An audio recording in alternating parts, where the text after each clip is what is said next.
Jai Hind to all. Dear delegates, let me take this opportunity to invite our visionary Honorable Vice Chancellor, Professor Dr. G.K. Thapliyal, for inaugurating this webinar. Sir has been actually instrumental in initiating this webinar. Sir has more than 40 years of experience in defense and higher education. Sir retired as Major General from the Armed Forces, and he is a maxillofacial surgeon as per excellence.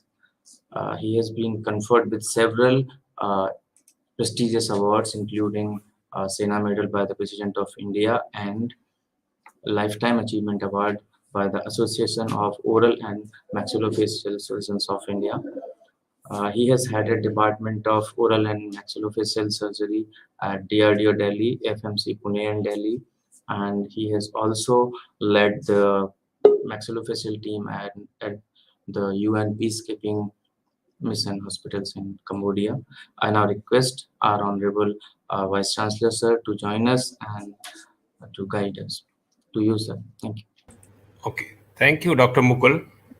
Thank you, sir. Jai Hind, and a very good morning to you all. On behalf of Swami Vivekanand Subharati University, it's a great privilege to welcome today's speaker, eminent speaker from Canada, Dr. Vibhor Jaju. He is the postdoctoral fellow of the University of Calgary, Canada. I welcome you, Dr. Vibhor, to this webinar. And you have chosen a beautiful topic and a fantastic topic, that is the biofilms. In today's scenario, where the world is facing a great challenge of the drug resistance, and which has become a big public health threat facing in the 21st century, discussing on biofilms will be an important subject. Antibiotic resistance is caused because of overuse or misuse of the drugs, antibiotic. And another aspect is increased internationalization, travel, and genetic promiscuity amongst the bacteria have contributed to antibiotic resistance. Global containment efforts so far have met with little success. Antibiotic resistance is a natural mechanism by which bacteria have adapted to environmental threats over billions of years and is caused by either by the genetic mutations or by horizontal gene transfer. Another ancient survival strategies of bacteria is they involve existing in a self-produced polymeric matrix, which is known as biofilms. This natural and ubiquitous mode of bacterial life has not been considered amongst strategies to tackle antibiotic in healthcare facilities, despite its ability to significantly enhance bacterial survival and to encourage antibiotic resistance. Although biofilm falls outside of the current definition of antimicrobial stewardship, greater awareness of the existence, ubiquity, and consequences of environmental biofilms amongst healthcare practitioners is crucial to improving hygiene practices and controlling the emergence and spread of antibiotic resistance in healthcare practice. Today's webinar will highlight these issues and Dr. will enlighten our audience or our participants on these major health issues of the 21st century. I wish all the best and great success to the webinar. Thank you very much. Thanks a lot. Now I wish to invite our Pro-Vice Chancellor, Professor Dr. Abhay Shankar Gowda, for welcoming all the participants and speakers.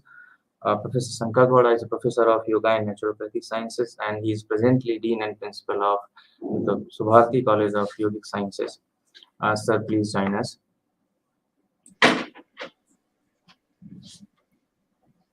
Jai Hind, and a warm welcome. Good morning to all of you.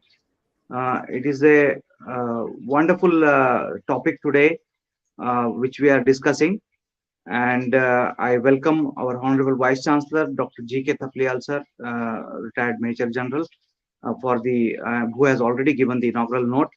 I welcome him for this webinar.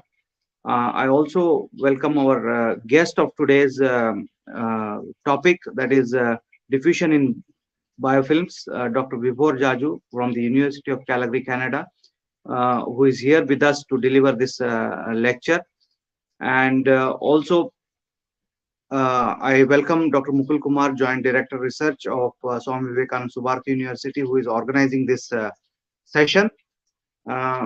It's going to be a wonderful session, I believe, because I have been highly impressed by the information given by Dr. Mukul about Dr. Vibhor Jaju, and I hope this webinar will be a wonderful session.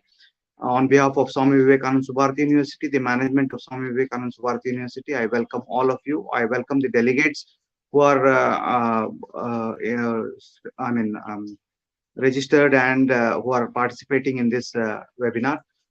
Thank you very much for being here. Welcome to all. Thank you. Jai Hind. Jai Hind to all. I am Gaurav Bhardwaj, member of CRIC, Central Research and Incubation Center, Swami Vivekananda Subharati University, and a warm welcome to all the speakers and attendees here. Now, I wish to invite Dr. Vibhor Jaju sir. Dr. Vibhor sir is an alumnus of IIT BHU. Dr. Vibhor sir completed his PhD in engineering from the University of Bordeaux, France, in collaboration with University of Lille, France, and University of Florida, USA. Dr. Vibhor sir has been associated with the Ford Motors, Jaguar, Land Rover during his assignment at Altan and postdoctoral assignment at University of Bath, United Kingdom.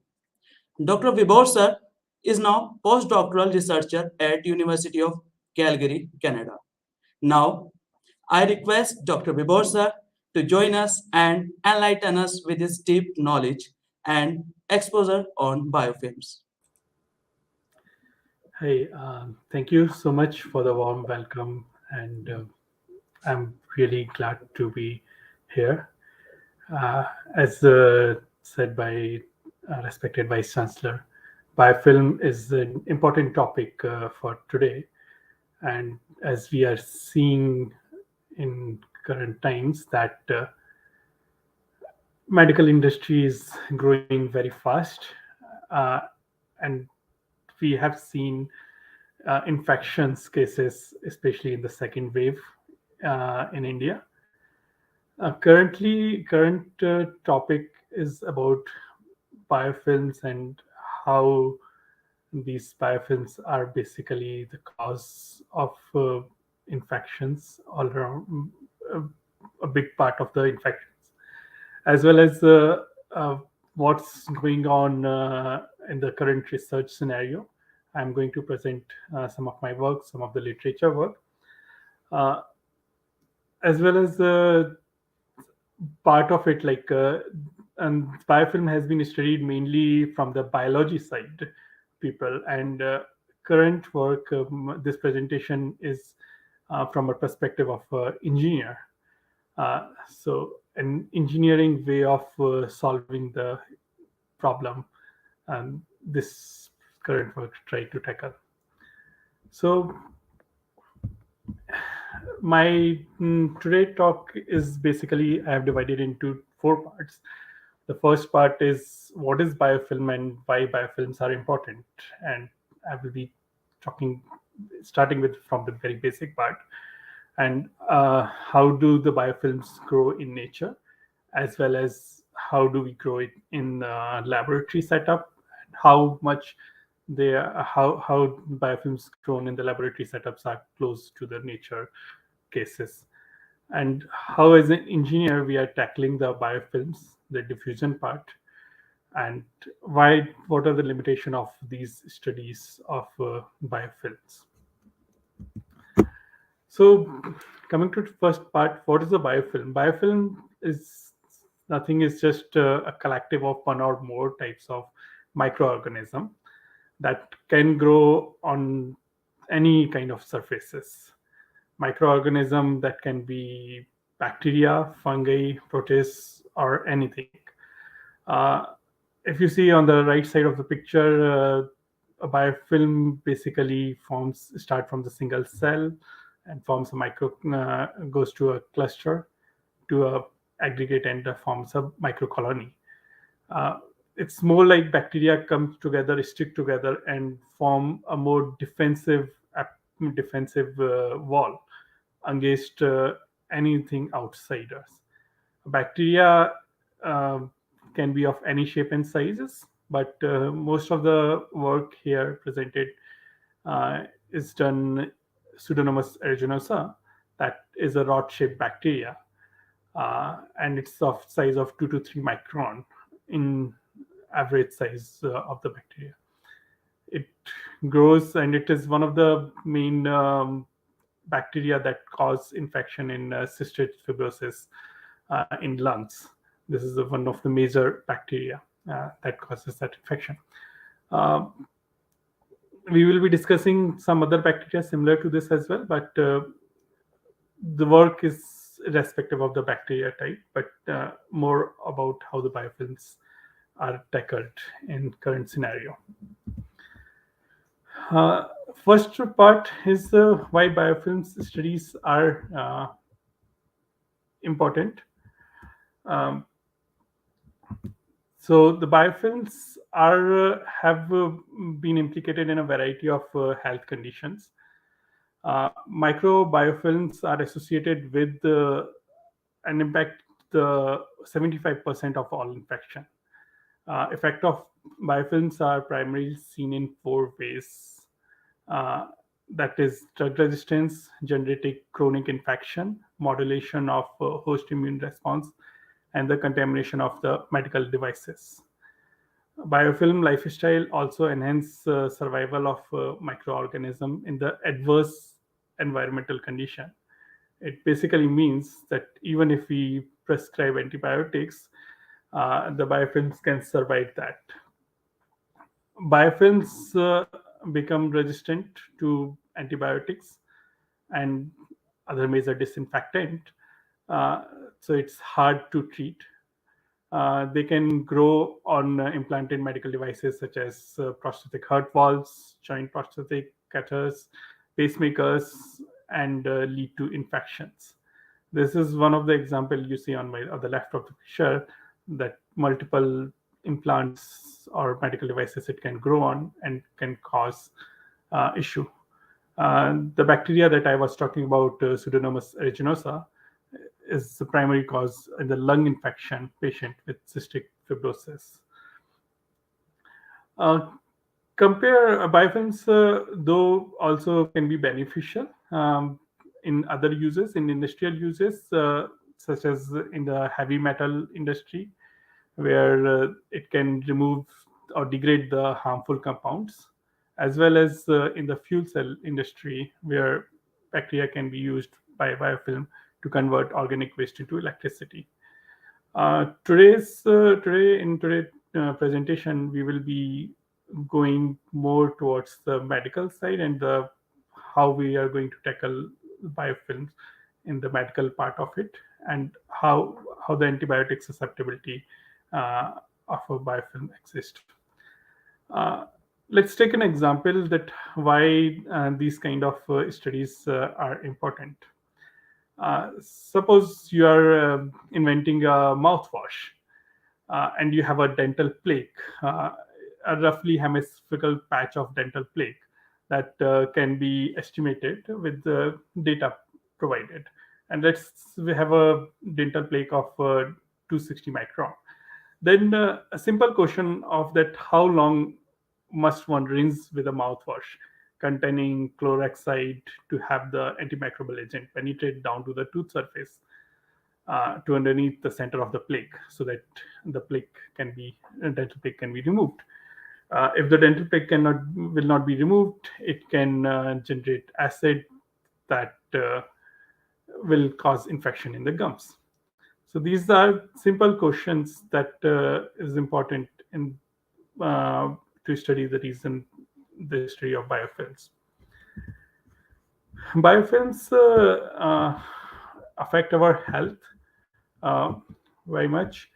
As I said, biofilms is basically a collection of microorganisms, and biofilms make a colony that act as a protective barrier against antibiotics or the drug delivery.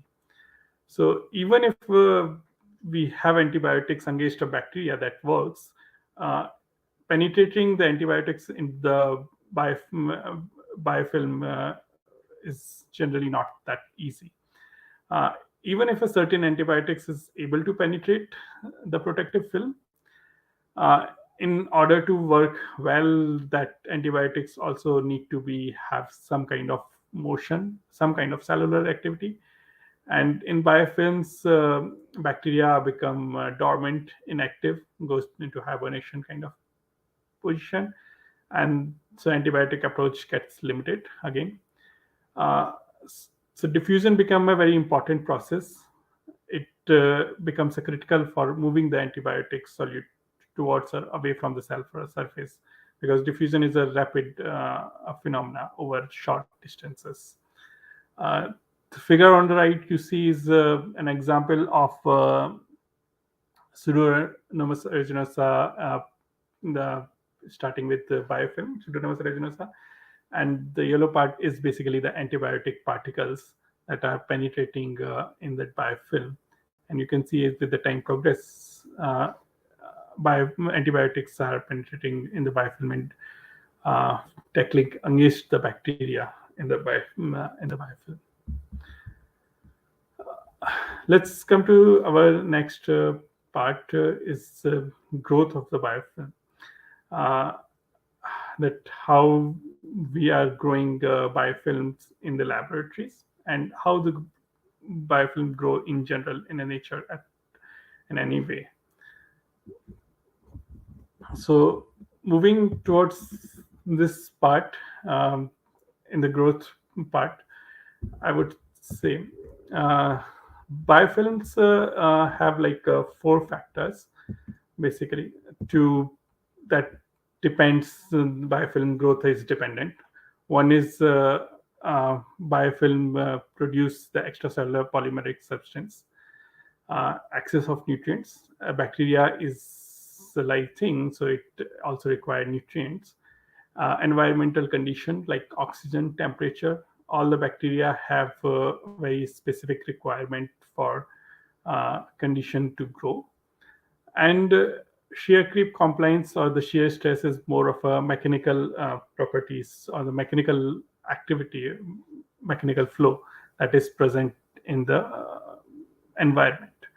For example, if a biofilm is growing on the lungs, then a shear creep compliance is basically the flow of the blood and the flow of the air that is going on the surfaces, on the surface. That flow also affect how the biofilm is grown. Any biofilm start with a single bacteria, get attached with the cell, with the surface. These biofilms bacteria have small hair kind of structures all around it, and it helps it to attach to the surface. Bacteria is generally subjected to hydrodynamic forces, and this adhesion to abiotic surface is dependent on physiochemical or also electrostatic interactions. Attachment is also influenced by environmental conditions such as pH and the ionic force of the medium or the temperature, as well as depend on the surface. Some surfaces, such as hydrophobic surface, such as Teflon or plastic, are more likely to be colonized by bacteria than hydrophilic surfaces, such as glass or metal, as well as depend on the bacteria to bacteria contribution of adhesive organelles of the fimbral family have a role in strengthening the bacteria to surface interaction. Once a bacteria gets attached to the surface, the cell-to-cell interaction becomes more important. And here comes the translocation of protein towards the extracellular medium that requires crossing of the cytoplasmic membrane or the outer membrane.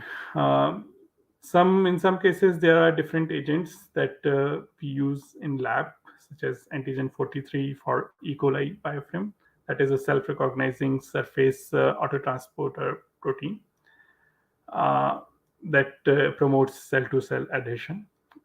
In nature, these proteins are generally are produced by the biofilm itself. Once the biofilm cell-to-cell adhesion starts, biofilm starts to grow, and biofilm bacteria start to produce this extracellular polymeric substance. And these extracellular polymeric substance makes a layer all around the bacteria. This EPS is comprised of DNA, proteins, and other materials. That is the excrete of the biofilm bacteria itself. Mature biofilms grows to a stage of limited size, and once it grows, it becomes a bit more oversized. Some of the bacteria from that film gets free, become planktonic bacteria, and move towards attaching to another surface. So one of the most distinctive feature between biofilms and the planktonic population is the presence of the extracellular matrix that embedded the biofilm bacteria. Biofilm matrix offers a constantly hydrated viscous layer, protecting embedded bacteria from antibiotics and the immune system itself. Moving towards the next slide, there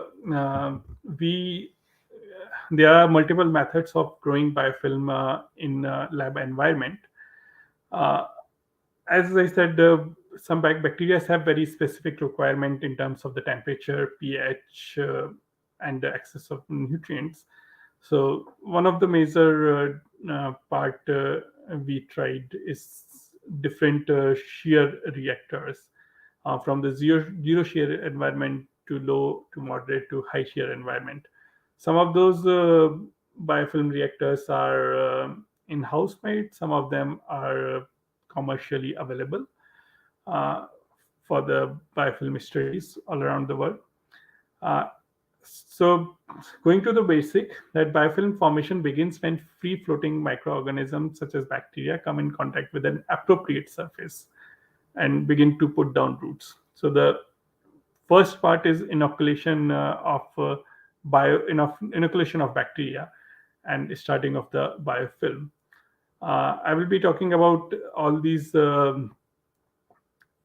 reactors in the coming slides. So start with the flow cell. That is one of the popular one, and the idea of flow cell is that it provides the in vitro non-invasive cultivation and evaluation of bacterial biofilms under hydrodynamic condition of flow. As the biofilm is growing, we can see it grow under the microscope, and with time, we can see the change in the biofilm parameters itself. Biofilms are generally very complex structures, so traditional microscopy is does not provide very optimal images. Flow cells allow direct inspections. They are non-destructive observation of the developing biofilm. While the biofilm is getting developed, we can still observe through those windows. However, there is a loss of resolution if a biofilm grows too thick. or there is a platonic bacteria that exist in the flow cell as well that interfere with the biofilm observation. There are other problems that includes air bubble formation, which happens because of changes of temperature, pressure, or bacteria excrete itself, or simply the action of the peristaltic pump. Air bubbles are not good for a controlled experiment, because in a lab setting where we do controlled experiments, an air bubble can lead to uncontrolled destruction of the developing biofilm architecture and limits our experiment. Although the setup is very simple and closed in flow cells, that is one good idea of the flow cell is, as you can see in the left picture, the nutrients can be pumped through a peristaltic pump that is a very controlled flow towards a flow cell, and it from the outlet it goes towards the waste, and in the flow cell we can observe have the observation directly. But these issues of not very optimal images production, especially when we wanted to study diffusion, we require a high resolution images and bacteria activity in a much more detailed manner compared to if we are just studying biofilms as a complete one single system. We are more interested in the biofilm bacteria activity inside the biofilms. So we tried some other kind of reactors. One of this reactor is called drip flow reactor, and as you see, the idea was basically the same, that it will be very similar to the flow cell, but will have a head space that gives us air vent, and we should not have the problems of the bubbles. It's a mild shear flow reactor. It has a very smooth appearance and produce a biofilm that is very loosely attached on the surface that you can see on the right side of the images. Although this is an invasive or destructive techniques, because coupon has to be removed for the observation of the biofilms. This system has benefits such as head space. As I said, it accommodates the growth of various anaerobic biofilms with no bubble formation issues. However, this reactor result in a biofilm that is be exposed to severe nutrient gradients, which is very different from the laminar flow of nutrient media across the flow cell biofilm.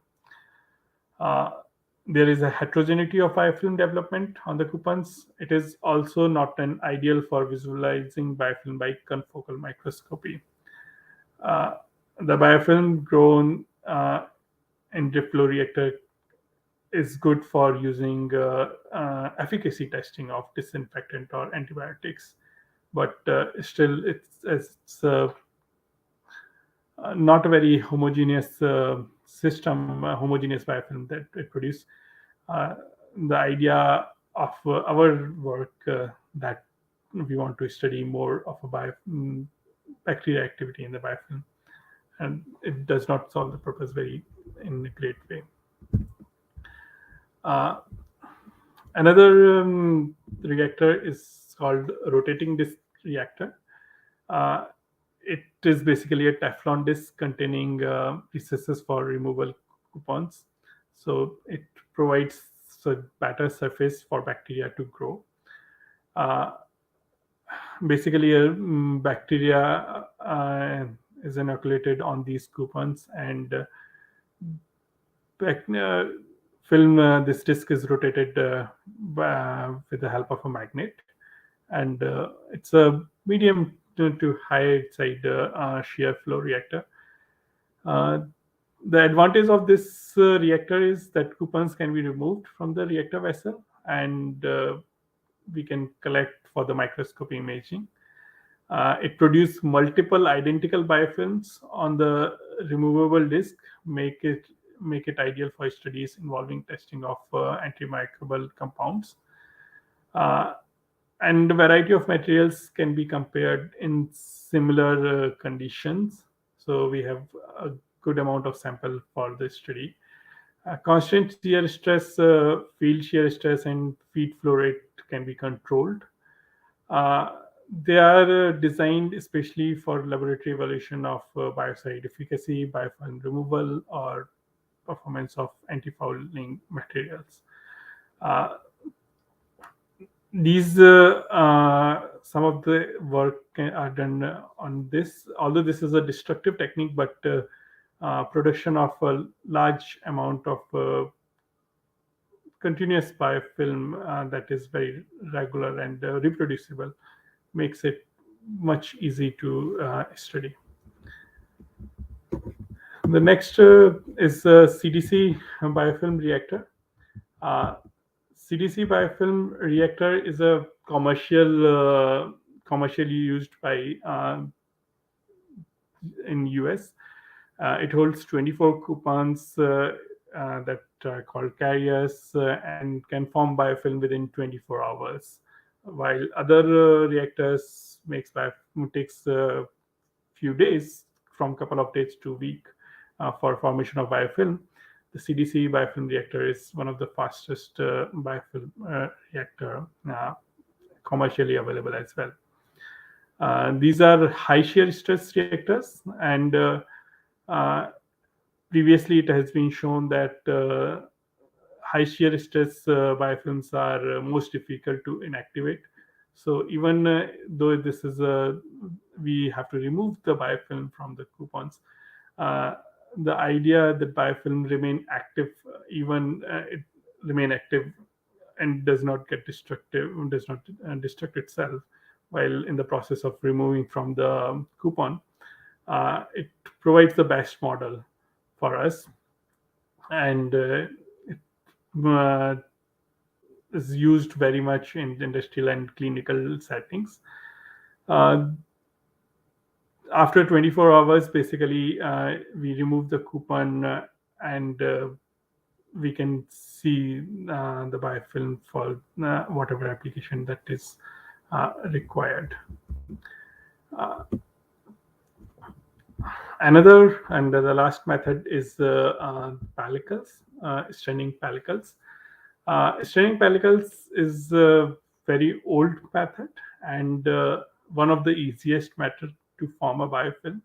However, staining pellicles require a very certain strain of bacteria. In this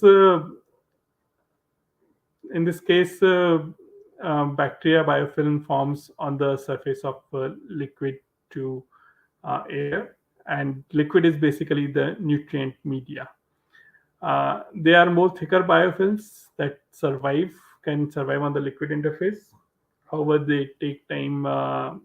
They can be they develop mostly on the room temperature and should be left for 4 to 5 days. It takes 4 to 5 days for a staining pellicle to develop very well.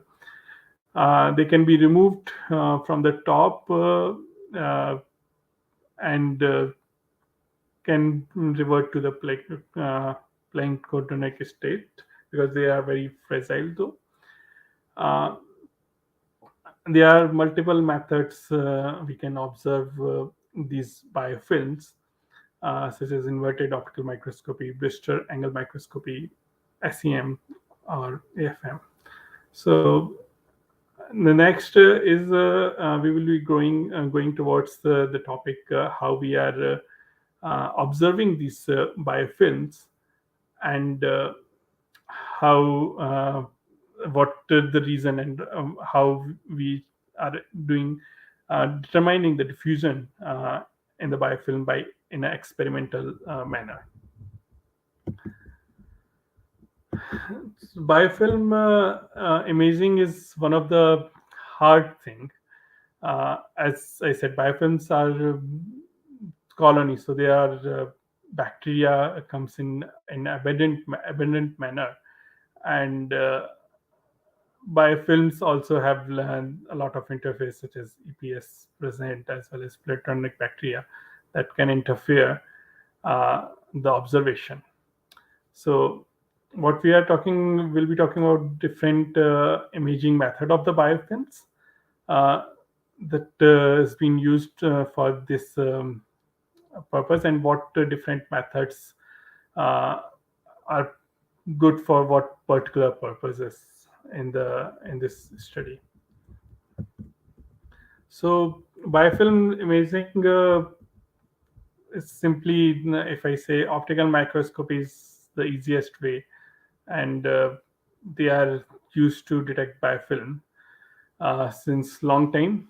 Biofilms, the optical microscopy is basically uh, enable us to detect changes in the optical density, such as like a 660 nanometer LED array.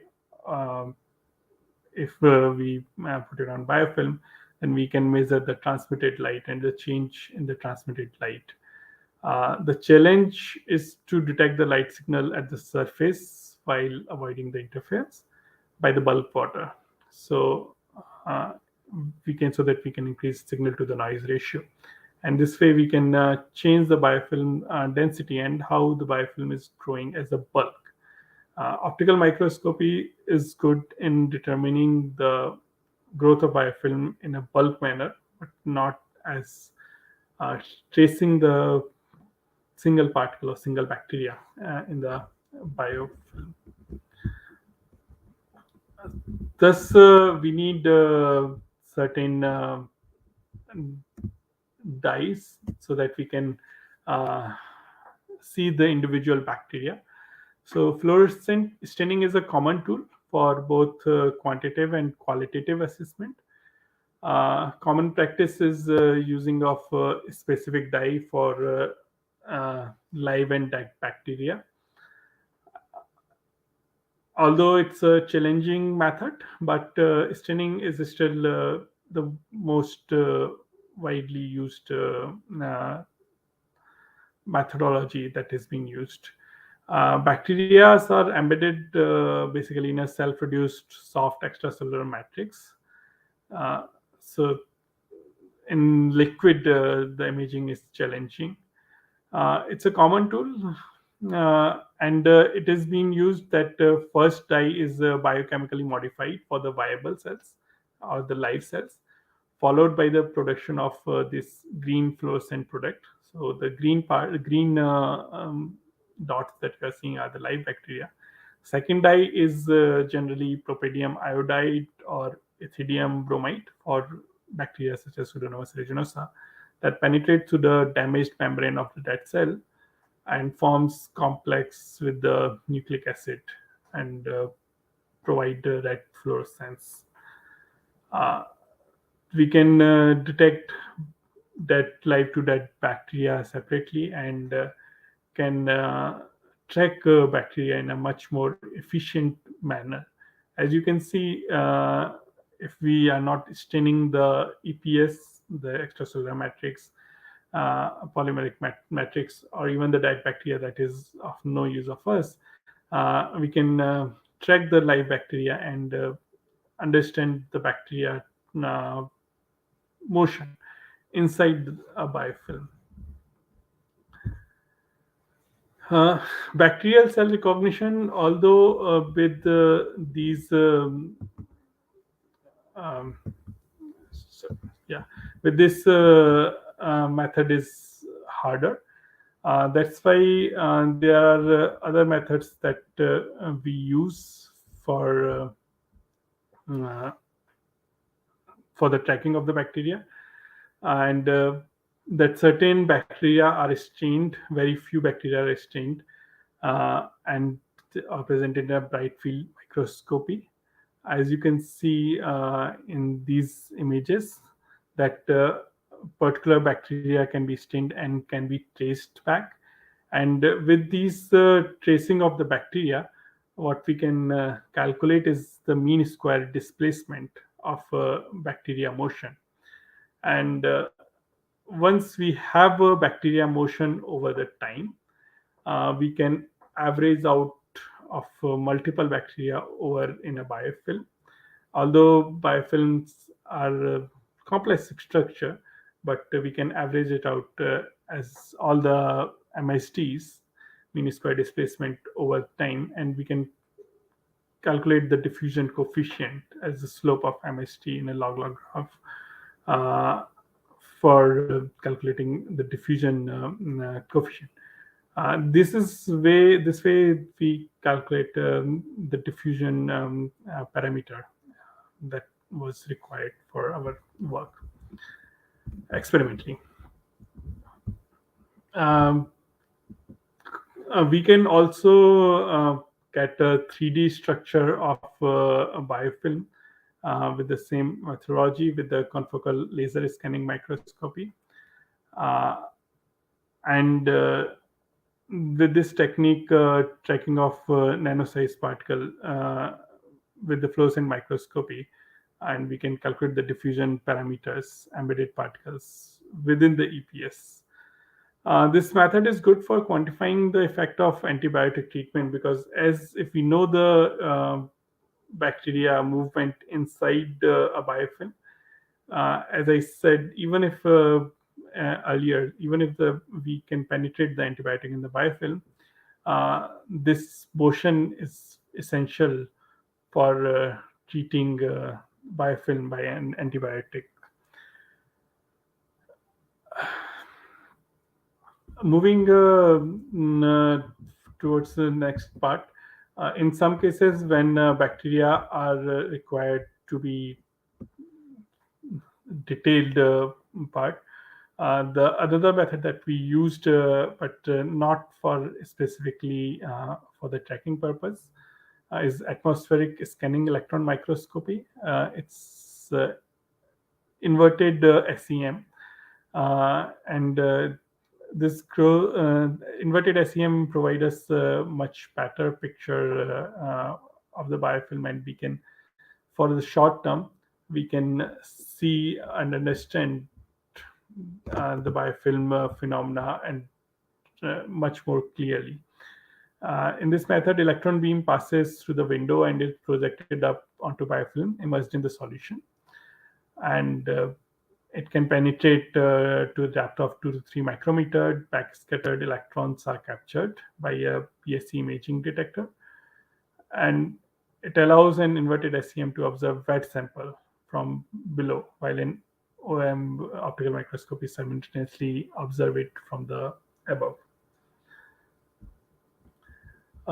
Moving towards our next part, if we this is the way we get the diffusion in the biofilm in the experimental manner, but theoretically biofilms also need to be understood, and the more we understand theoretically a biofilm model, we can create and biofilm resistance. We can create drugs, direct drug delivery inside the biofilm in a more efficient manner. While microorganisms are grown in platonic culture, so diffusion is generally a little consequence in normal bacteria if it is present. Antibiotic can directly attack it because planktonic cultures are generally agitated, have fluid flow that transports solute rapidly, and provide a well-mixed system. The transport that occurs as a solute is carried by the bulk of flow, that is basically convection in a planktonic culture, is much faster phenomena. While in the biofilm, there is no net convective flow. At some point closer to cell, diffusion becomes critical for moving the solute towards or away from the cell surface. The reason that diffusion does not limit this step is that diffusion distance is small and diffusion is rapid over short distances. Diffusion limitation arises in biofilm system because fluid flow is reduced, more or less. So we can understand the part of diffusion, importance of diffusion in a biofilm, especially in the vicinity of the biofilm. theoretically, in a biofilm, when we introduce an antibiotic to a biofilm, there are three process goes on. One is diffusion, sorption, and reaction. And all the cases that we can design theoretically is a combination of these three, like diffusion of a non-reacting solute, diffusion in a real of a reversible sorbing non-reacting solute, irreversibly sorbing non-reacting solute, or a stigmatically reacting solute, or catalytically reacting solute. We will go through all those cases and understand which process is much closer to the biofilms and why there is a reason. So, like a non-reacting solute can be predicted to penetrate thin biofilms quickly as a solute that does not sorb or react often the biofilm. So diffusion barrier is not large enough for in a thin biofilm if it's just a non-reacting solute. However, reversible or irreversible sorption retards antibiotic penetration. The extent of retardation of antibiotic diffusion due to sorption is one investigated factor. A catalytic reaction provided sufficiently rapid can lead to severe antibiotic penetration failure. This theory is basically used to make a framework for the design analysis for the experiment to test in susceptibility of the antibiotics that we observed previously. Starting with a very basic model that biofilm is assumed to be a uniformly thick planar slab of thickness with one side adjoining and impermeable boundary, and the other side is exposed to an aqueous media, that is basically the EPS, and above that is the bulk water where we introduce the antibiotics.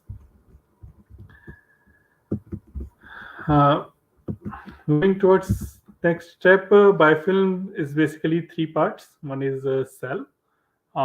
We will call it as an volume fraction, epsilon C. Extracellular polysaccharidide, that is epsilon P, and the water fraction, that is volume fraction of epsilon W. So these three fractions makes like one biofilms. Assumptions that we have taken in this mathematical model is the mass transfer resistance between the biofilm fluid interface and the bulk fluid is neglected, and particular constituents of the biofilm such as cells or extracellular polysaccharides are assumed to be homogeneous to avoid this complex structure phenomena. So coming towards the first case, diffusion of a non-reacting solute. This is the simplest case of, and the frequent diffusion can be assumed. The transient diffusion of a solute into slab following a step change in the bulk fluid concentration of that solute from 0 to finite level. Equation is basically unsteady mass balance on the solute. The term on the left hand side that you can see, it represents basically local accumulation, or if the sign is in negative, then you can call it disappearance of the solute. And the term on the right hand side represents the net change in concentration due to diffusion. Boundary conditions with biofilm, bulk fluid interface, and no flux condition at the substratum. Initial condition that specifies zero concentration throughout the biofilm, and diffusion in porous media or polymer gels is very similar to what this model represents. And there is, if we measure the error with the biofilm, that this model provides about 46% error. So obviously this is not a good model for a biofilm, but in the porous media and polymer gels, this model has been extensively studied. Moving to the next model, that is diffusion of a reversibly sorbing a non-reacting solute. that consider a solute that sorbs the reversibility to some fixed constituent of the biofilm according to a linear isotherm. Here S is basically the sorbed concentration, mass per water volume fraction of the biofilm, and K kappa is partition coefficient quantifying the equilibrium distribution of solute between the aqueous and the biofilm phases. Possible example of reversible sorption could be sorption to EPS or cell surfaces. Any real sorption process is likely to be saturable, which lead to a nonlinear isotherm. And the linear approximation is valid for low concentration, and the small release taken as linear terms. The term on the left, left to right, represent accumulation of dissolved solute and accumulation of sorbed solute, and the effect of diffusion on the right side. Here it is assumed that only dissolved solute is transport. Diffusion equation is modified. Mathematically, this is very identical to the previous problem, except that the definition of parameter is a bit modified, kappa. As the partition coefficient increases, the extent of penetration is likewise reduced. However, the retardation in this model is also not sufficient to explain the biofilm lectins. Then we move to the next case. Diffusion in a irreversibly sorbing non-reacting solute. When sorption is fast, but the desorption is negligibly slow, the mathematical statement of the transport problem can be defined as this. Rate of sorption is assumed to be first order in both the dissolved solute concentration and the concentration of free binding site. Kappa S is the rate coefficient for this process. The parameter YCX is yield coefficient describing the mass of the solute sorbed per mass of the biofilm in which binding site have been saturated. Irreversible sorption profoundly retarded the penetration of solute into biofilm. The time required to penetrate in this case is dependent on three parameters: alpha, defined previously, rho, which can be viewed as a measure of the capacity of biofilm to bind the antimicrobial agent relative to bulk concentration of the agent, and phi, the parameter F is known as Thiel modulus, and in this case allow comparison of the relative rates of sorption and diffusion. This is one of the best model for the biofilm, and it can retard antibiotic penetration sufficiently to account for the reduced susceptibility of the biofilm. Penetration time is directly proportional to the binding capacity. The other part is diffusion of excrementary reacting solute.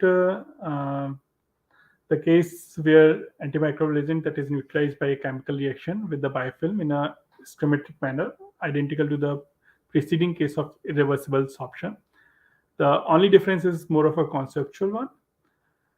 There are some experimental evidence that a schematic reaction diffusion mechanism is important in determining biofilm returns to certain industrial biocides, such as chlorine. In this case, the solute is basically irreversibly destroyed in the reaction as the reactive constituents of the biofilm, solute and the reactive. Biofilms are depleted in the stoichiometric proportion and interpreted as mass of the solute neutralized per mass of the biofilm reacted. Material balance equation and boundary and initial condition for this problem are mathematically identical to those of previous cases of irreversible sorption. For clarity, the sorption rate coefficient kappa S can be replaced with as reaction coefficient kappa R.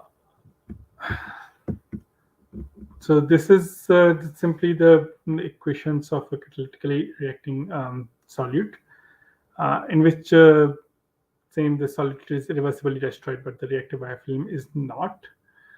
This would be case, for example, when an enzymatically catalyzed reaction. In this case, the steady state solution is approached rapidly, and time scale to approach steady state is just alpha. Degree of penetration depend on the ratio of rate of reaction. And very small. Diffusion is fast compared to the reaction, and solute penetrates well. The question comes after, like, if we get to know the diffusion coefficient theoretically and experimentally, and we can calculate the diffusion coefficient, how does it matter to us? So take simple cases such as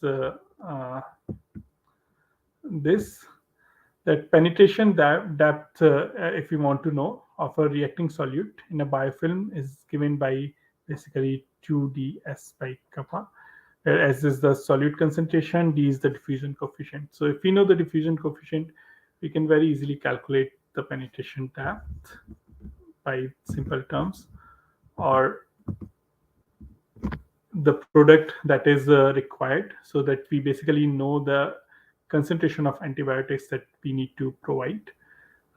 Again, a diffusion coefficient is a very important factor to understand this phenomena. If you take an example of a biofilm that is fermenting glucose with the production of predominantly lactic acid. So it is very interesting. It will be very interesting to know the maximum concentration of this metabolic product that could occur in the biofilm interior. So the peak concentration will occur at any spot where glucose has been depleted. This is a biofilm application here. Or simple example of that how much time it requires for a solute to attain 90% of the concentration at the base of the slab, and time required for solute to attain 90% of the concentration at the center of the spherical biofilm cell cluster. So with the single coefficient diffusion, we can understand the concentration required, the time required, and what depth we can attack a biofilm understandably. This method and this diffusion coefficient is a very important. This diffusion is in biofilm is an important factor to understand, and there are methods that we have used. There are some limitations though with this study. Much of the biofilm phenomena can be explained by the diffusion theory, but not everything, because there are some assumptions that I discussed previously. There are external mass transfer resistance that we neglected, biofilm structural heterogeneity that we neglected. So this is one of the example on the right side. You can see with the diffusion theory provided.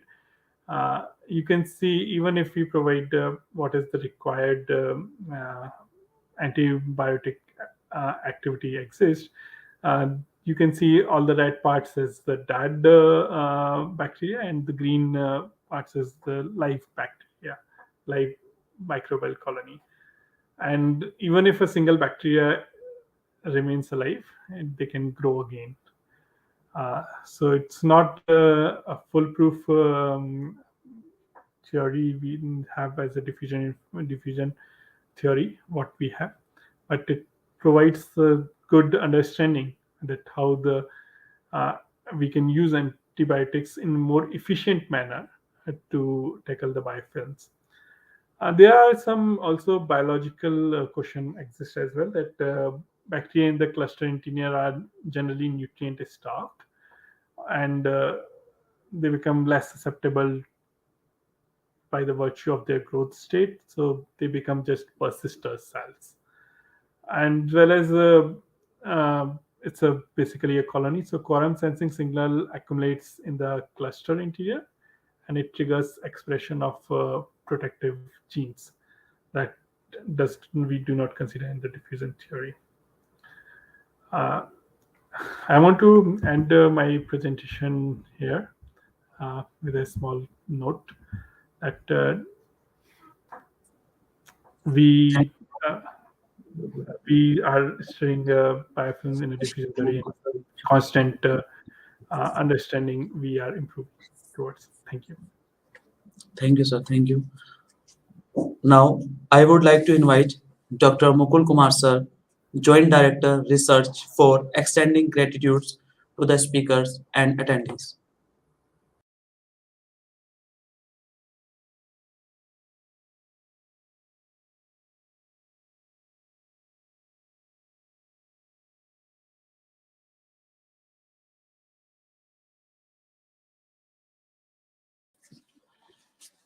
Thank you so much, Vibhor, for your exclusive talk. It was marvelous. And it was really great to hear you after a very long time. Now, I wish to extend my gratitudes to Honorable Vice Chancellor, the Chief Executive Officer, Chief Advisor URC, Dr. Hirohito Sir, the Pro Vice Chancellor, Director Research, Dr. Vibhor Jaju, all the audience who joined us, Vishalji and his team, Akashji, Assistant Director PPD, and at last, I'm grateful to the founders of the university and the management of the university. Thank you very much.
Subharti is the best university I would tell. Subharti is the best. Subharti is the best. Subharti is the best. Subharti is the best.